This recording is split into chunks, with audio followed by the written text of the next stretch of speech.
सबसे पहले तो मुबारकबाद मैं हिंदुस्तान के वज़ीर आज़म को देना चाहता हूँ और इस उत्तर प्रदेश के मुखिया योगी आदित्यनाथ को देना चाहता हूँ, जिससे हिंदुस्तान टूट रहा है, लोगों के दिलों में दरार आ रही है, हिंदू मुस्लिम एक दूसरे की जानों के टूटे पड़ रहे हैं। क्या आपको शर्म नहीं आ रही? मुस्लिम कौम के लिए उनके नौजवानों को जिस तरह से टारगेट करके मारा जा रहा है, सफर में मारा जा रहा है, चौराहे पे मारा जा रहा है, रोड पे खड़े होकर मारा जा रहा है, सिर्फ फकत इस बात पे कि उनका नूरानी चेहरा है, उनके चेहरे पर दाढ़ी है। हिंदुस्तान आज इतने बुरे दौर से गुजर रहा है कि इंसान की जान की कीमत एक जानवर से बदतर हो चुकी है। अरे लड़ाने वाले सब अपने घरों में बैठे नजर आते हैं, हम लड़ने वाले रोडों पे अपनी जान देते नजर आते हैं। मुस्लिम समाज पर हो रहे हमलों के विरोध में अलीगढ़ मुस्लिम यूनिवर्सिटी में प्रदर्शन। हरियाणा के नूह में हुए बवाल पर आज पूरा देश शर्मिंदा है। गंगा यमुना तहजीब को किसी की नजर लग गई। वहीं इस घटना को लेकर सभी ने दोषियों के विरुद्ध कड़ी कार्रवाई की मांग की है और देश में जगह जगह प्रदर्शन भी हो रहे हैं। ऐसे में अलीगढ़ मुस्लिम यूनिवर्सिटी में मुसलमानों पर बढ़ते हुए अत्याचारों के विरोध में प्रदर्शन किया गया। छात्रों ने डक पॉइंट से लेकर बाबा सैयद गेट तक मार्च निकाला, जिसके बाद छात्रों ने प्रॉक्टर प्रोफेसर वसीम अली को राष्ट्रपति के नाम ज्ञापन भी सौंपा है। बता दें कि बीते दिनों हरियाणा में हुई हिंसा में मोनू मानेसुर और बिट्टू बजरंगी का नाम सुर्खियों में बताया जा रहा है। मोनू मानेसुर और बिट्टू बजरंगी के वीडियो वायरल होने के बाद नूह में भारी बवाल हुआ। कुछ दिन पहले हुई नासिर जुनैद हत्याकांड में मोनू मानेसुर मुख्य आरोपी था और यात्रा से पहले उसने सोशल मीडिया पर एक भड़काऊ बयान भी जारी किया था, जिसके बाद हिंसा फैली और दोनों समुदाय के लोगों को इसका भुगतान भी करना पड़ा। ऐसे में नूह से लोगों के पलायन की भी खबरें सामने आ रही हैं। एएमयू छात्रों ने मांग की है कि मुसलमानों पर हो रहे हमलों की कठोर निंदा करते हुए देश में अमनो अमान बरकरार रखने के लिए सरकार को आगे आना चाहिए और सभी समुदाय की तरह मुसलमानों की जान माल सुरक्षा की बात होनी चाहिए। ट्रेन में जो घटना को अंजाम दिया गया वो घोर निंदनीय है। ट्रेन में हत्या करने वालों को फांसी की सजा होनी चाहिए। अलीगढ़ से शब्बन सलमानी के साथ bureau report, public live TV. बिस्मिल्लाहिर्रहमानिर्रहीम। आज का जो मसला है ये बड़ा ही संजीदा मसला है। आज हम लोग यहाँ ना होते बल्कि लाइब्रेरी में कहीं ना कहीं बैठे हुए नज़र आते। अलीगढ़ मुस्लिम यूनिवर्सिटी में पीएचडी का जब से डेट आया तो अलीगढ़ मुस्लिम यूनिवर्सिटी के जो छात्र और यहाँ के जो स्टूडेंट लीडर हैं वो तकरीबन जहाँ तक देखा जाता है एक तादाद है जो रिसर्च का ख्वाब रखती है, तो वो अपना लाइब्रेरी में बैठकर अपना वक्त पढ़ाई में लगाती है। लेकिन पिछले 2 रोज़ से जो हिंदुस्तान के अंदर माहौल बिगड़ा नज़र आया तो अलीगढ़ मुस्लिम यूनिवर्सिटी के अंदर स्टूडेंट और यहाँ के जो स्टूडेंट लीडर हैं उन्हें फ़िक्र सताने लगी, जो कि अलीगढ़ मुस्लिम यूनिवर्सिटी का हमेशा से एक रिवाज रहा है, यहाँ की परंपरा रही है, यहाँ का तहजीब रही है, यहाँ का ट्रेडिशन रहा है, या ये कह लें बाबाए कौम सर सैयद अली रहमा, जो उन्हें एक फ़िक्र थी कौम की, जो उन्हें एक फ़िक्र थी हिंदुस्तान की, जो उन्हें एक सोच थी पूरे मुल्क की, अमन शांति भाईचारा आपस में मोहब्बत, ये सारी चीज़ें जो थीं वो अलीगढ़ मुस्लिम यूनिवर्सिटी से पैदा की गई और हिंदुस्तान तक फैलाई गई। लेकिन आज जब देखा जाता है पिछले 2 रोज़ से पहला वाक़या हमारे सामने वो पेश आता है कि आरपीएफ का एक जवान, कहा जाता है कि उसको दिमाग से कहीं ना कहीं वो पैदल हो चुका था, या ये कह लें कि वो दिमाग से पागल हो चुका था। उसने बिना वजह, बिना किसी बात के, बिना किसी झिकझिक के उसने 3 शख्स को गोली मार दी गई। वजह आखिर तर्क निकल के आया कि क्यों मारी गोली, तो वजह बताई गई कि उनके चेहरे पर दाढ़ी थी, माशाल्लाह उनका नूरानी चेहरा था, उसकी बंदूक से गोली निकल गई, वो सीना चीर गई, वो तीनों शहीद हो गए। जब वो शहीद हो गए वो पागल था, मगर पागल को एक समझ आई, मारने के बाद अपने साथी को मार दिया सिर्फ ये दिखाने के लिए वो पागल था। आखिरकार उसे क्या मिला? न सजा, न कानून, न कुछ। कॉन्स्टिट्यूशन की धज्जियां उड़ा के रख दी, संविधान को तार तार कर दिया। हिंदुस्तान आज इतने बुरे दौर से गुजर रहा है कि इंसान की जान की कीमत एक जानवर से बदतर हो चुकी है। अरे अब तक हम समझ में आता था कि गांव माता की रक्षा हो रही है, गांव के लिए एक सुरक्षा घर बनाए जा रहे हैं, लेकिन उसके बाद भी देखा गया गाय भी रोडों पर फिर रही हैं बेचारी, उनका भी न चारे का ख्याल रखने वाला कोई है, न उनका ख्याल रखने वाला कोई है। तो वही हाल इंसान का हो गया आज। और ख़ास तौर से अगर मैं बात करूं तो मुस्लिम कौम के समाज, मुस्लिम कौम के लिए उनके नौजवानों को जिस तरह से टारगेट करके मारा जा रहा है, सफ़र में मारा जा रहा है, चौराहे पे मारा जा रहा है, रोड पे खड़े होकर मारा जा रहा है, सिर्फ फ़कत इस बात पे कि उनका नूरानी चेहरा है, उनके चेहरे पर दाढ़ी है। और उनके घर वालों का अगर बयान सुनेंगे तो यकीनन किसी भी मुल्क, हिंदुस्तान के मुल्क में रहने वाले किसी भी नागरिक का सीना घर से चौड़ा हो जाएगा। उनके घर वालों ने फ़क्र से बात कही कि इंतकाल हो गया, शहीद हो गया, फ़क्र है, बिना वजह मारा गया, शहीद का दर्जा दे दिया गया। अल्लाह का शुक्र है, चलो तुम मारो, इंतहा करो जुल्म की। उसके अगले दिन मैं आ रहा हूँ बात पे, सब्र रखें, आज बोलने दें मुझे। आज अगले दिन देखा गया कि मेवात नू के अंदर एक मोनू मानेसर जो अपने आप को एक बाहुबली बीजेपी का रक्षक बताता है, या ये कह लूँ बजरंग दल आरएसएस का रक्षक बताता है अपने आप को, वो एक वीडियो डालता है, चुनौती देता है और मेवातियों और मेवात से और मेवात के आसपास गांव से ये कहकर अनाउंसमेंट करता है कि आ रहा हूं, इंतजाम कर लें, अपने आप को जीजा बताता है। वो मेवातियों को साला बताने की कोशिश कर रहा था, लेकिन कहते हैं ना खुदा के घर देर है अंधेर नहीं, जवाब मिला। आज क्या हालत है, मेवातियों ने जिस हिसाब से उन्हें उकसाया, मेवातियों को उकसाने का नतीजा मिला।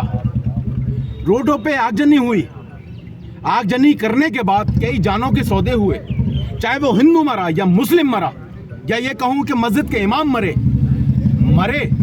जान तो इंसान की गई ना। भड़काने वाला कौन, दंगे कराने वाला कौन, सवाल आखिर ये है। मोनू मासन ने वीडियो डालकर सबको चेतावनी दी, उकसाया एक आम पब्लिक को जो रोजगार में अपने बिजी थे, जो खेतों में बिजी थे, अपने जो मजदूरी में बिजी थे, आज उन्हें इस हालत पे लाके खड़ा कर दिया मेवात के अंदर उन आम पब्लिक को कि वो आज आपस में लड़ने के लिए तैयार हो गए।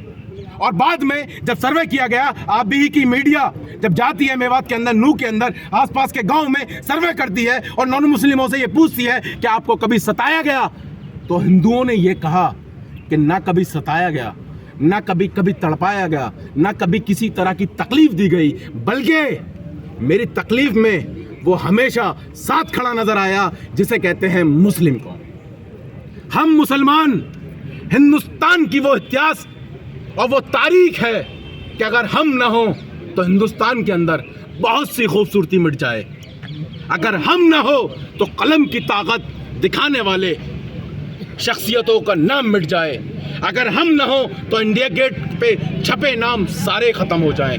मेरा अलीगढ़ मुस्लिम यूनिवर्सिटी के इस ऐतिहासिक गेट पे खड़े होने का मकसद, बातचीत करने का मकसद, आज यहाँ पूरे हुजूम का आने के साथ का मकसद सिर्फ इतना है कि किसी सियासी मजलिस में ना फंस के, ना किसी सियासी शिकंजे में आकर हम नौजवान या हमारे इर्द गिर्द रहने वाले आम पब्लिक किसी भी चीज़ को करने से पहले 100 बार उसकी जांच पड़ताल कर लें कि जो हमें चढ़ा रहा है वो साफ तौर पे 19 साल के एक मासूम मौलाना साहब, जिनका नाम साद था, बिहार स्टेट से गुड़गांव आते हैं अपनी रोजी रोटी के लिए, अपना पेट पालने के लिए। वो हमारी नज़र में और हर हिंदुस्तान के शहरी की नज़र में मासूम है, क्योंकि वो इमाम है, वो मस्जिद में नमाज़ पढ़ाते थे, उनका कोई कसूर नहीं।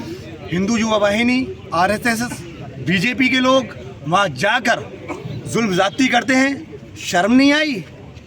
सबसे पहले तो मुबारकबाद मैं हिंदुस्तान के वज़ीर आज़म को देना चाहता हूँ और इस उत्तर प्रदेश के मुखिया योगी आदित्यनाथ को देना चाहता हूँ कि उनकी तकरीर जो इस हिंदुस्तान में लगातार जारी हैं, जुल्म ज़्यादती के ऊपर लेके, इस हिंदू मुस्लिम के बंटवारे को लेके, खून खराबे को लेकर, मेरा ये सवाल है कि वो संवैधानिक पदों पर बैठे हैं, क्या उनको ये इस तरीके की तकरीर जिससे हिंदुस्तान टूट रहा है, लोगों के दिलों में दरार आ रही है, हिंदू मुस्लिम एक दूसरे की जानों के टूटे पड़ रहे हैं, क्या आपको शर्म नहीं आ रही? मेरा आपसे और ख़ास तौर पे मीडिया वालों से भी ये सवाल है कि नेशनल मुद्दे जब हिंदुस्तान के अंदर हिंदू मुस्लिम जो इंसानियत खतरे में है, उस चीज़ को लेकर कोई भी इस हिंदुस्तान के अंदर दंगा होता है, तो ये नेशनल मीडिया नेशनल चैनलों पे क्यों नहीं चलाती है? पिछले 2 दिन के अंदर कोई भी नेशनल मीडिया पे इन मुद्दों को नहीं चलाया जा रहा है। उसकी वजह इस हिंदुस्तान के अंदर नरेंद्र मोदी साहब और योगी आदित्यनाथ को बढ़ावा देना है। उन मीडिया वालों के सामने खून खराबे की कोई हैसियत नहीं। उनके सामने नरेंद्र मोदी साहब और योगी आदित्यनाथ सबसे ऊपर हैं। इस हिंदुस्तान के मुसलमान, इस हिंदुस्तान के हिंदुओं और हिंदुस्तान के हिंदू के भाईचारा, इन सब के लिए कोई मायने नहीं रखता है। मैं पुरजोर मजम्मत करता हूँ। मैं साफ तौर पे हमारा सिर्फ एक ही जिन पे हम यकीन रखते हैं हिंदुस्तान के राष्ट्रपति से, मैं उनसे कहना चाहता हूँ कि आप इसको मद्देनज़र करें और आप साथ के लिए जो इस दुनिया से रुखसत हो गए हैं उनके लिए, उनके परिवार के लिए कुछ ऐसे संविधान निकालें कि जिससे आने वाले वक्त में उनका परिवार इस तकलीफ से निकल के आए। और जिन आरएसएस के लोग, बीजेपी के लोग, मैं इनको इस हिंदुस्तान में आतंकी लोग कहूँगा। मैं इन लोगों को इस हिंदुस्तान के टुकड़े करने का सबसे बड़ा जिम्मेदार कहूँगा। इन लोगों को फांसी के फंदे पे लगा जाएं और पूरे परिवार को और जितने भी लोग इसमें शामिल हैं सब पे योगी आदित्यनाथ और इस हिंदुस्तान के प्राइम मिनिस्टर बिल्डोजर चलाएं और इन सबको नस्तनाबूद करें, क्योंकि हिंदुस्तान के माहौल को बिगाड़ने में इस आरएसएस का, इस बीजेपी के लोगों का सबसे बड़ा हाथ है। बहुत बहुत शुक्रिया। इस तरह से आपने डिमांड की है जो इस घटना में सही है। देखिए, इतिहास गवाह है कि अलीगढ़ मुस्लिम यूनिवर्सिटी ने हमेशा जो है पहल करी है, हमेशा एहतजाज किया है। और अपनी बात में मैं एक छोटा सा उदाहरण ये दूंगा कि जो हमारे देश में स्थित इंडिया गेट है उस पर जो 55,000 तकरीबन शहीद हैं जिनका नाम लिखा हुआ है, उसमें से 35,000 लोगों के नाम जो है वो मुसलमानों के। तो इससे बड़ा सबूत इस देश के लिए, इस देश की सरकार के लिए, केंद्र में बैठे मंत्रियों के लिए नहीं हो सकता जो मुसलमान अपनी देशभक्ति का दे दें। जो भी चीज़ें हो रही हैं सिर्फ मुसलमानों को उकसाने के लिए हो रही हैं। मेरा नज़रिया ये है, सब लोग भी ये कह रहे हैं, 2024 का जो इलेक्शन नज़दीक आ रहा है उसको लेके हैरत की बात यह है कि ये इस हद तक गिर गए हैं कि इन्होंने 3 दाढ़ी वाले लोगों को ट्रेन में पुलिस वालों के हाथों ही मौत के घाट उतरवा दिया, साथ में उसको बचवाने के लिए उसके साथी को मरवा दिया। मस्जिदें शहीद हो रही हैं, दुकानें लुट रही हैं, दंगों के आड़ में लूटें हो रही हैं, उनके खुद के लोग वहाँ पे बयान दे रहे हैं, मीडिया बिक चुकी है। ये देश का अंत नहीं है इस सरकार के दौर में तो और क्या है। इससे ज़्यादा एक साधारण इंसान और क्या देखेगा और क्या बर्दाश्त करेगा। नाकाबिले बर्दाश्त चीज़ें हो रही हैं, लूटें हो रही हैं, सिर्फ और सिर्फ उकसाने के लिए। इससे घटिया राजनीति और कोई सरकार कर सकती है तो मुझे तो अंदाज़ा नहीं है कोई कर सकती है। मुस्लिम यूनिवर्सिटी के छात्रों द्वारा आज एक मेमोरेंडम दिया गया है। इसमें इनके द्वारा जो हरियाणा के नूह और गुरुग्राम में अभी एक दिनों में जो घटनाएँ हुई हैं और महाराष्ट्र की एक घटना का उल्लेख करते हुए इनके द्वारा उस पर कार्रवाई की तथा कंपनसेशन की मांग के लिए माननीय राष्ट्रपति महोदया को संबोधित ज्ञापन है। ज्ञापन यथाशीघ्र आवश्यक कार्रवाई की घोषणा की जाएगी।